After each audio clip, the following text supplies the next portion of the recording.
नमस्कार। अप्रैल के अंतिम हफ्ते में रूसी राष्ट्रपति व्लादिमीर पुतिन ने यूक्रेन के खिलाफ 3 दिवसीय युद्ध विराम की घोषणा की।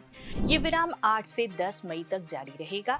ऐसा द्वितीय विश्व युद्ध में सोवियत संघ और उसके सहयोगियों की जीत की 80वीं वर्षगांठ के उपलक्ष्य में होने जा रहा है। एक ओर जहां इसे शांति के प्रति रूसी पहल के रूप में देखा जा सकता है, वहीं दूसरी तरफ यूक्रेन ने इसे खारिज करते हुए कहा है कि शांति की पहल हमेशा के लिए होनी चाहिए, सिर्फ 3 दिवसीय नहीं। 72 घंटे के युद्ध विराम के दौरान पुतिन चीनी राष्ट्रपति जिनपिंग सहित अंतर्राष्ट्रीय नेताओं की मेजबानी करेंगे। ये दिन 1945 को जर्मनी के आत्मसमर्पण की याद में मनाया जाता है और कई वर्षों से रूस में गौरव का प्रतीक बन चुका है।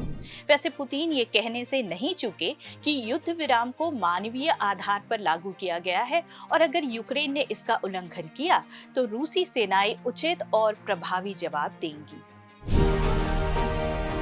अमेरिकी राष्ट्रपति डोनाल्ड ट्रंप शांति वार्ता हेतु दोनों देशों से संवाद बनाए हुए हैं। रूस पर जहां यह दबाव सामरिक और कूटनीतिक है, वहीं यूक्रेन से अमेरिका का मिनरल डील अपेक्षित है। इससे अमेरिका को यूक्रेन से अगले 18 सालों तक बड़े पैमाने पर खनिज संसाधन उपलब्ध होंगे।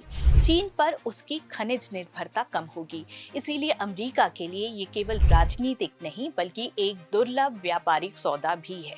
यूक्रेन पर रूस के मिसाइल हमले जारी हैं। पुतिन ने अपने संदेश में उत्तर कोरिया को हजारों सैनिक और गोला बारूद भेजने के लिए आभार जताया।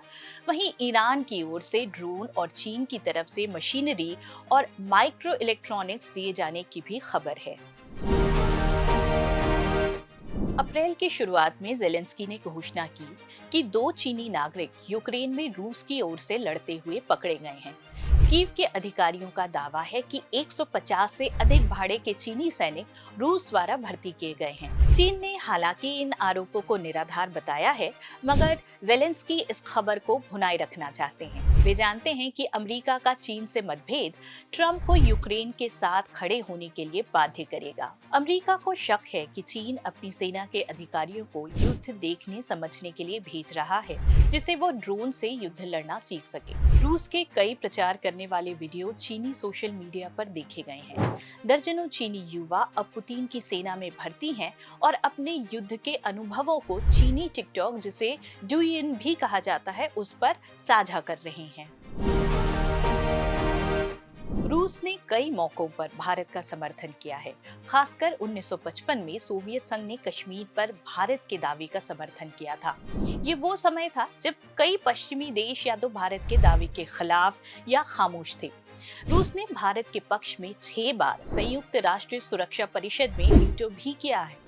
ऐसी जरूरत आगे भी पड़ सकती है। इसीलिए भारत रूस और यूक्रेन के साथ एक कूटनीतिक संतुलन बनाए हुए है और शायद यही एक तरीका है जिससे पाकिस्तान, चीन और रूस की संभावित नजदीकियों को रोका जा सके। यूक्रेन युद्ध सेकेंड वर्ल्ड वॉर के बाद चलने वाले सबसे लंबे युद्धों में से एक है। 1100 दिन से अधिक जारी रहते हुए इस पे 5 लाख से ज्यादा लोगों के मारे जाने की आशंका है।